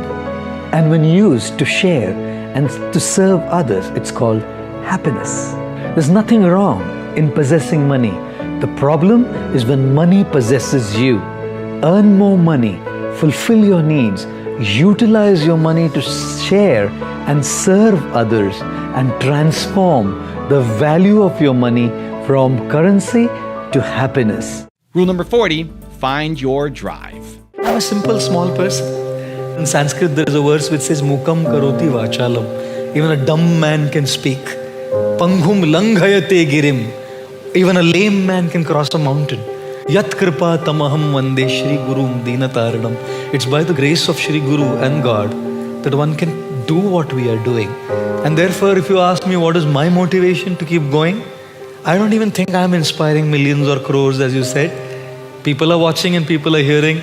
It's not my knowledge. It's the knowledge coming from God. It's the knowledge coming from my Guru and so many other monks in the monastery from whom I learn. I simply act as a microphone. A microphone simply amplifies the voice of the speaker. So if there's something that's motivating people, it's not me. It's the knowledge and the power of that grace that is behind me, which is unseen to your eyes. You can't see that, but that's the life that I live. When you don't see me on screens, I'm in a monastery in a small little room. Every morning practicing my spiritual sadhana. Every morning connecting to God through the chanting of the holy names. Every morning I sit and listen to the other monks. I'm not only speaking. I sit there. I hear others. I learn from them. And I'm tremendously inspired by the picture that I showed you, Srila Prabhupada, his life. I'm tremendously inspired by his example. And of course my Guru Radhanath Maharaj, who tirelessly keeps on going and serving. If there's anything that motivates me, it's my chanting, it's my hearing, and it's the company of my Guru and other like-minded monks. That's what keeps me going. So if you have that company, you will also be able to do that. Rule number 41, get out of your comfort zone. We are all created to fly, to live by the incredible potential that we have all been invested with. But often we sit on our branches, clinging to the things that are familiar to us, remaining stuck in our comfort zones, not willing to venture out, not willing to take risks. The possibilities are endless, But for most of us, they remain undiscovered because we continue to conform to the familiar, to the comfortable, to the mundane. So for the most part, our lives are mediocre instead of exciting, thrilling, and fulfilling. What is the branch that's holding you back from flying high? What's the fear that's stopping you from taking a risk? What is the weakness that's inhibiting your growth? Unless we cut off the branches we are clinging to and free ourselves, we can never take off and reach newer heights in our life. What are you waiting for? Cut the branch and take your flight. Rule number 42, ignore the noise. A vegetable vendor used a whiteboard with the words "fresh vegetables sold here" to attract people to buy his vegetables. A man came up to him and said, "Simply by seeing, we can tell that your vegetables are so fresh. Why do you need to advertise them as fresh? Rub off the word fresh." The vendor did so, leaving behind the words "vegetables sold here" on the board. Another man came up and said, "We know you're selling vegetables, not fruits. Why don't you wipe off the word vegetables?" The vendor complied. Left on the board now were two words, "sold here." After a while, an elderly lady approached him and said, "If you're sitting in the market, you're not giving your veggies for free, are you? Take off that sold." The vendor removed the sold, and the whiteboard had only one word left, "here." A schoolboy passing by teased the vegetable seller, saying, "Everyone in the world knows you're sitting here, not there. Why the here?" The vegetable seller erased the last word, making the whiteboard clean and empty. Another person came up and said, "Only a stupid man would keep such a nice whiteboard empty. Why don't you write something on it to advertise your vegetables?" Everybody around us has an opinion to make. Everybody around us has a suggestion to offer, and most often with the best intentions. But if we end up listening to what everybody else has to say, we may forget to do what we are inspired to do, what we are meant to do. In the noise of others' suggestions and opinions, don't lose your voice. Take good advice, but also learn the art of navigating through that advice to follow your own journey. Rule number 43, don't evaluate life based on face value. Anything that you evaluate by face value, saying this is bad, could actually turn out to be good. Give me an example. An example is how I came to the world on social media. There was a particular clip on WhatsApp that started circulating. Someone had played mischief, had taken a joke out of context, and had started circulating it. In fact, my inbox, WhatsApp, was filled with the same video, 3.8 megabytes, the day I got it 3 years back. And I was worried, God, what I'm saying could get me in trouble. And I thought, God, this is a difficult situation. In fact, I even called a lawyer to see what the repercussions could be, because what I had said could bring me in controversy. And it's quite amazing. It was that clip that actually brought me to the world. So what you see as a curse could turn into a blessing. What you see as bad could turn into good. So never, ever evaluate any situation based on its face value. Something you think is good could be absolutely destructive for you, and something which you think is absolutely bad and destructive could turn out to be something constructive. Didn't Steve Jobs say, therefore, connect the dots backwards? Yeah. Rule number 44, untie your mental blocks. A farmer had 3 donkeys and was taking them for sale to the market. On the way, he saw a river and desired to take a dip. There was an issue though. He only had 2 ropes and thus would be able to tie only 2 of his 3 donkeys to a tree. How to tie the third one, he wondered. Around there he saw a wise man. and approached him for a rope to tie his third donkey. The man did not have a rope, but had a brilliant suggestion.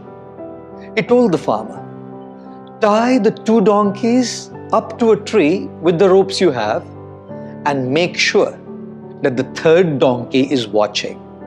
Then simply pretend to tie the third one." The farmer followed the man's advice and went for a dip in the river. When he came back, he saw that the donkeys stood exactly at the same spot where he had left them. He thanked the wise man, untied the donkeys, and patted the third one so it starts moving as well. After going a little distance, he turned around and was surprised to see the third donkey still standing at the very same spot. He tried cajoling and talking to the donkey. It did not help.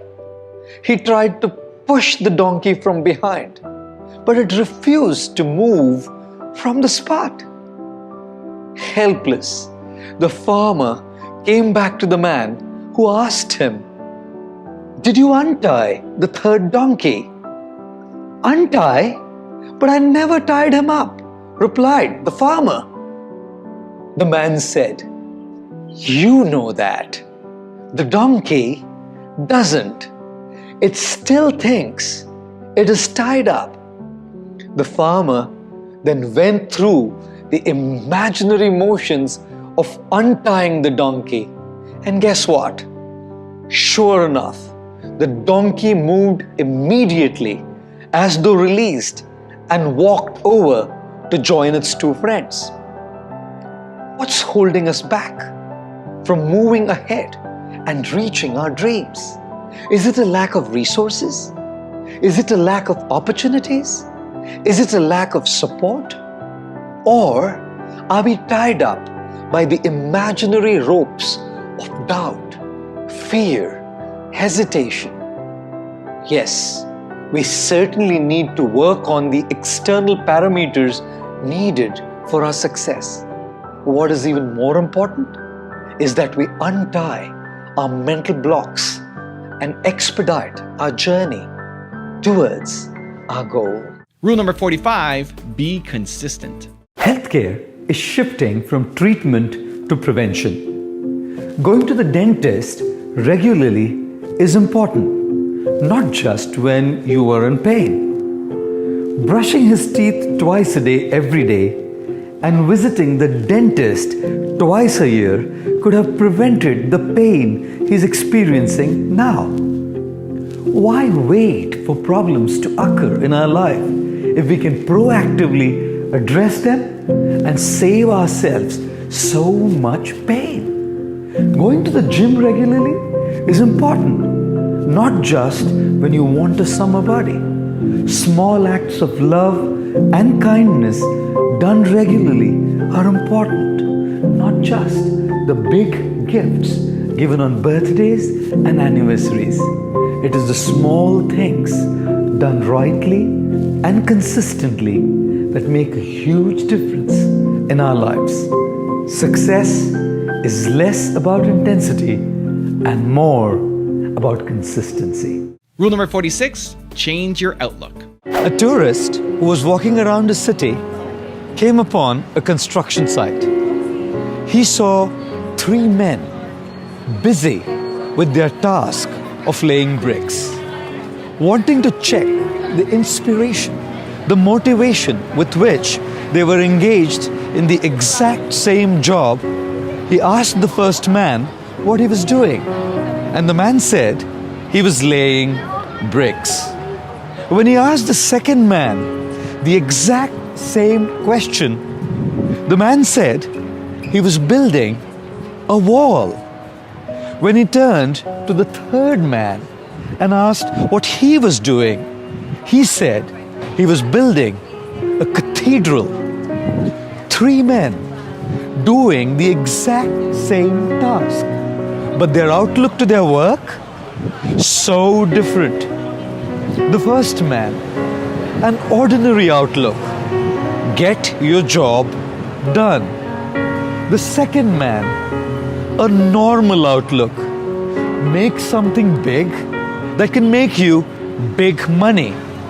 And the third man, an extraordinary outlook. Seeing the bigger picture, not the brick, not the wall, but the cathedral, and doing his bit, playing his small part in making something spectacular. Such inspired individuals are happy to be a part of a larger purpose, happy to work together as a team, giving their 200% to what they do. Not only do they feel fully satisfied with their work, not only do they grow professionally, but they become heroes, often unsung heroes, in creating something incredibly amazing. During one of his visits to NASA, J.F. Kennedy asked a janitor mopping up the floor what his job at NASA was. And the gentleman instantly replied, "I'm helping send a man to the moon." So, are you laying a brick, building a wall, or creating a towering cathedral? Change your outlook, and you will be outstanding. Rule number 47, focus on what you have. It was a lazy Sunday afternoon. Two school-going friends in a small town had a crazy idea. They rounded up 3 goats from a farm close by and painted the numbers 1, 2, and 4 on their sides. That night, they let the goats loose inside their school building. The next morning, when the teachers, staff, children entered the school, they could literally smell something was wrong. They saw goat droppings all over the place and concluded that goats had entered the building. Now it was a mission to locate the goat. A team was assigned to look for the goats, and very soon the 3 goats with the numbers 1, 2, and 4 painted on them were found. The school authorities were relieved, but simultaneously worried. We found 1, 2, and 4. Where was the goat number 3? The search team spent the rest of the day looking for the goat number 3. There was panic, frustration. The school declared a holiday for the students only unto their joy. The teachers, helpers, canteen boys, everybody was busy looking for goat number 3, which of course was never found. You know why? Because it simply did not exist. Aren't we all like the search team in the school? We have our goats right in front of us. We all have a unique ability that no one in the world can replicate. But instead of making the most of what we have, instead of focusing on our gifts, our strengths, our potential, we often continue to look for the elusive, missing, non-existent goat number 3. We keep worrying about and chasing the missing piece, what we lack, what we have tried hard for and never found, what doesn't exist in us. And I'm not even saying we shouldn't try. We have to try our best before knowing something is not meant for us. But after trying hard for long and still not being able to reach even the basic success in doing something, I guess it's time to ask ourselves this question. Wouldn't it be better to focus on goats 1, 2, and 4 that I have and do something with them, rather than chasing goat number 3, which simply doesn't exist in me? Rule number 48, make the right choices. A man got lost in a desert and had exhausted all the water he had carried a couple of days ago. He knew for sure that if he didn't get some water, he would certainly die. Although completely exhausted, the man didn't give up hope. He kept walking, looking for some sign of good fortune. Suddenly, he saw a small hut at some distance. Could it be a mirage, he thought, or maybe just a hallucination? But having no other option left, he edged closer only to realize that the hut was real. Gathering the last bits of energy left, he dragged his tired body inside the hut, hoping he could find some water. The hut was empty and seemed like it had been abandoned for quite some time.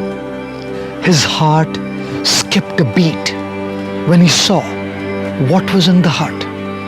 A hand pump. Water finally. He was overjoyed. He began working the hand pump, but no water came out. He tried harder and yet harder. No water. Finally, after putting in every bit of energy, he gave up out of exhaustion and frustration and sat down thinking, maybe I'm destined to die out of thirst today. And then a second ray of hope. He noticed a bottle in one corner of the hut.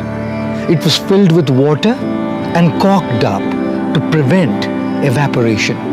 He uncorked the bottle, and as he was just about to devour the life-giving water, he noticed a piece of paper attached to it. The handwritten message read, "Use this water to start the pump. Don't forget to fill the bottle when you're done." He was now in a dilemma: to follow the instruction and pour the water into the pump, or ignore it and just drink the water. What if he put the water into the pump and it didn't work? But then maybe the instruction was correct. Should he risk it? If it turned out to be false, he would be throwing away the last water he would ever see. Have you ever been in a situation like this, where there are only two options and uncertainty about which one will work? What will you do? Which one will you choose? Well, you have to choose one and be willing to bear the consequences that it brings. Many people don't decide because they're fearful of the consequences, and they continue to remain confused in their life. The man decided to take a leap of faith. Hands trembling, he poured the water into the pump, closed his eyes, said a prayer, and started working the pump. He heard a gurgling sound, and water came down, gushing out, way more than he could possibly use. He drank the cool, refreshing water to his heart's content and quenched his thirst. He was going to live. Feeling much better, he looked around the hut and found a pencil and a map of the region. The map showed that he was still far away from civilization, but at least now he knew where he was and in which direction to go next. He filled up his flask for the journey ahead, and as per the instruction on the note, also filled up the bottle and put the cork back in. And before leaving the hut, he added his own lines below the instruction. Believe me, it works. Most of us may not be confronted with a situation like this, where the choice made decides whether we live or die. Yet, we have our own journeys to take and our own choices to make. If the choice we make goes our way, fantastic. We can inspire people by telling them, believe me, it works. And if it doesn't go our way, we can share our mistakes, our experiences, our realizations, and empower people to make their right choices. Rule number 49.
for a very special bonus clip is have fun. Yes, absolutely. Yeah, I've seen quite a few videos. Yes, I have. I read some of his posts on Facebook. Yeah, I have collections of Gaur Gopal, yeah, seen his videos.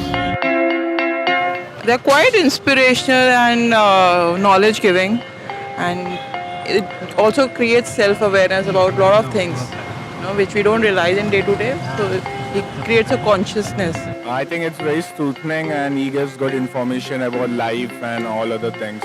logical thinking, deep thoughts.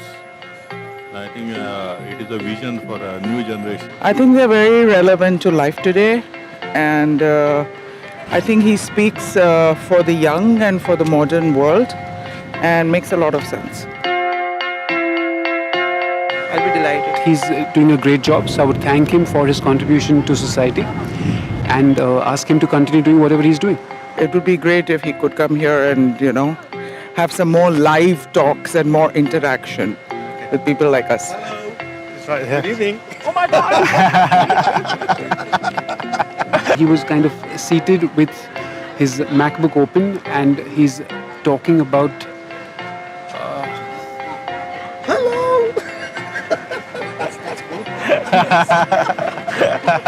Hello.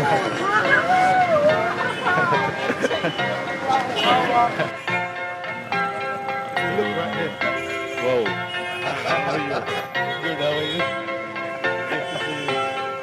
digging ahead this culture, what is that we have, and Probably I will try to gain as much knowledge from him as possible. Oh my God! Are you kidding me? How are you? How are you, sir?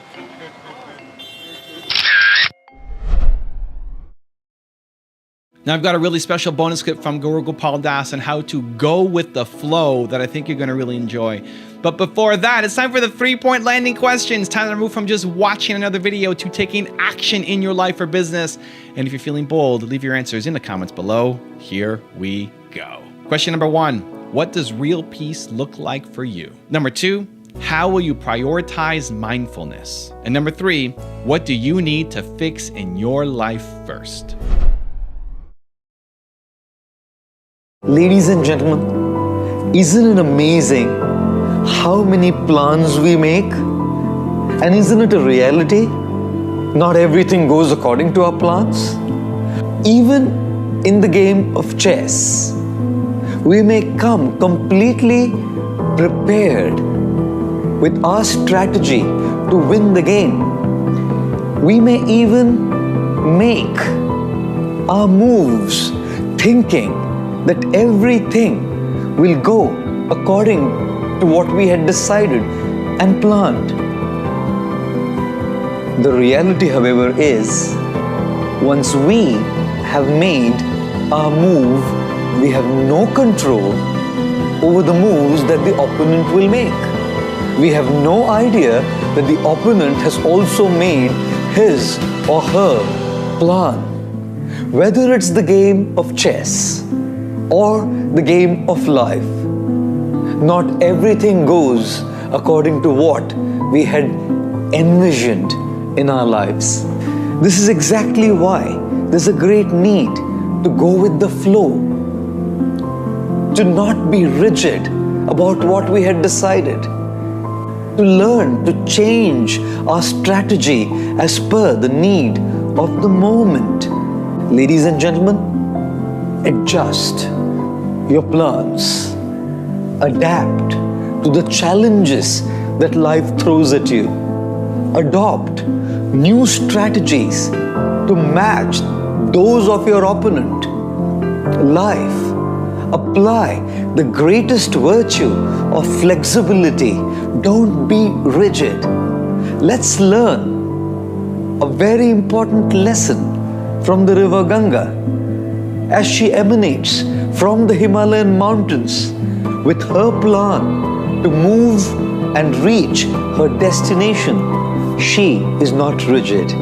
She is extremely flexible.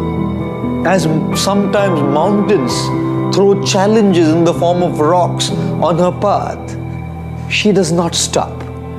She will either go above them or under them, around them, but she keeps moving until she reaches her destination. Whatever challenge comes on your pathway, just keep moving. If you want another amazing video highlighting excellence in the Indian community, check it out right there next to me. I think you'll enjoy it. Continue to believe, and I'll see you there.